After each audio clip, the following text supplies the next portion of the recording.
La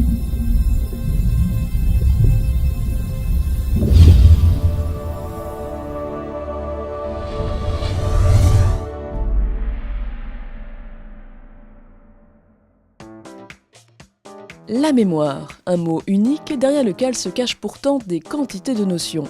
La mémoire procédurale, la mémoire sémantique, la mémoire collective, la mémoire individuelle ou d'entreprise, mais c'est aussi les troubles de la mémoire, la recherche, les nouvelles technologies, un vaste sujet à explorer. L'Observatoire B2V des mémoires a donc lancé la première semaine de la mémoire.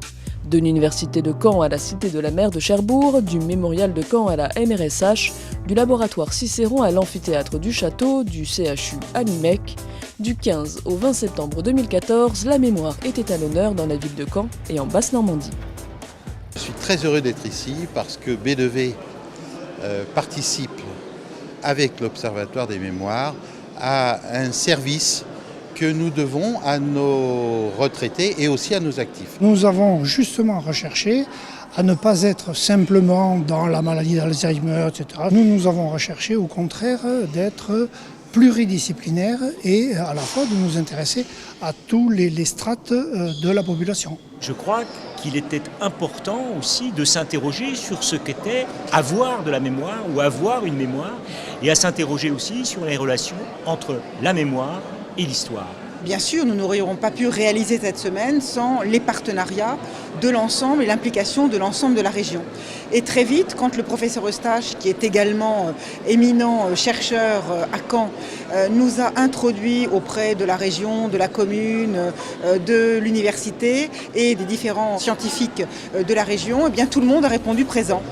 Colloques, conférences, expositions, pièces de théâtre ou encore ateliers pour les scolaires ont donc rendu accessible au grand public la mémoire sous ses différents aspects. Il y a plusieurs entrées qui intéressent les Français. Il y a peut-être la principale, c'est les troubles de mémoire, les maladies de la mémoire, l'intérêt pour le cerveau, la cognition. Il y a la réflexion aussi sur la mémoire collective. Et puis il y a les liens avec les technologies nouvelles, dont on se rend compte qu'elles sont une aide à la mémoire, mais en même temps qu'elles sont potentiellement un risque au fonctionnement de la mémoire. Et c'est tout cela que nous voulons mettre en quelque sorte de concert pour qu'il y ait une réflexion qui soit menée sur la mémoire. Cette réflexion a été enrichie au fil de la semaine par les nombreuses interventions des spécialistes, notamment Francis Eustache qui a animé une conférence sur les troubles de la mémoire. Robert Jaffard s'est intéressé à l'apprentissage et à l'intelligence des animaux, Stéphane Adam s'est penché sur les effets de la retraite sur la mémoire, Jean Rouault, prix Goncourt 1990, est revenu sur son œuvre, un vaste projet de reconstitution de son histoire personnelle et familiale. Denis Péchanski s'est penché sur le comportement des visiteurs de mémoriaux, Jean-Gabriel Ganassia s'est interrogé sur la mémoire numérique, quant à Hélène Amieva, elle a mené une conférence passionnante sur l'apparition des troubles de mémoire chez les personnes âgées. Quoi de plus surprenant alors d'entendre Bernard Stiegler affirmer pendant sa conférence que la mémoire, c'est l'oubli. Et pourtant. Je vais faire référence à une nouvelle très connue de Borges, l'écrivain argentin, qui s'appelle Funès ou la mémoire. Borges parle d'un hypermnésique qui s'appelle Funès. C'est un homme qui, comme les hypermnésiques, n'oublie rien. Si, pour vous souvenir de la journée d'hier, vous deviez passer 24 heures à la revivre, vous ne pourriez pas vivre aujourd'hui.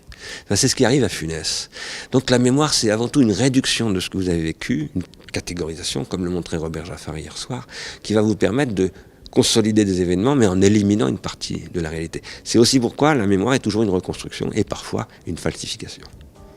La semaine de la mémoire, c'était aussi l'occasion de réunir un public multigénérationnel autour d'un même centre d'intérêt. La preuve avec le championnat de la mémoire. Des équipes réunissant professeurs et élèves de collège se sont affrontées autour de nombreuses questions. La thématique, les différentes formes de mémoire, la mémoire de travail, la mémoire olfactive, la mémoire auditive, la mémoire visuelle et bien d'autres encore. De quoi faire travailler les méninges. Avec les profs, d'habitude, on n'a pas cette relation, quoi, et là, pour une fois, on coopère vraiment avec le professeur et on apporte nos connaissances et ses connaissances.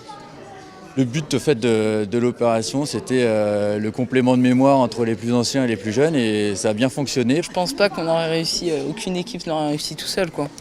C'est vraiment collectif, chacun donnait son opinion et puis après on voyait une réponse. La semaine de la mémoire a réuni près de 5000 personnes, une semaine de réflexion, de discussion, d'échange et bien évidemment de mémorisation. Je pense que tout un chacun a compris que la mémoire, c'est pas simplement un instrument, un outil, c'est une réflexion sur nous-mêmes, sur le monde, sur ce qui s'est passé avant nous, sur le temps présent et sur ce que ce temps va devenir, ce que nous allons en faire de ce temps.